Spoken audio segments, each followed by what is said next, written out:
ሰባ ሰገል ከሁለት ዓመት በኋላ የተወለደው የአይሁድ ንጉስ ወዴት ነው እያሉ ሲመጡ በሰማ ጊዜ ታስታውሳላችሁ ምን ነበር የተደረገው?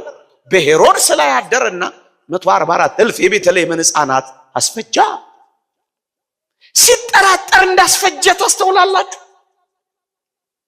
የመጸነሱን ነገር ቢያውቅ አይደለም ቢጠራጠር ኖሮ ምን ያደርግ ነበር ካላችሁኝ የጸነሱ እናቶችን በሙሉ ምን ያደርግ ነበር?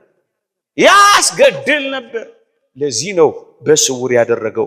እንደውም አንድ ሊቅ ምን ይላል ስለ ቅዱስ ገብርኤል ሲናገር ከልዑል ዘንድ ለእርሱ ብቻ ተነግሮታል፣ ሊነግራት ወደደ፣ በጉዞ እንዳይዘገይ በፈጣን ክንፎቹ በረረ ይልላቸዋል።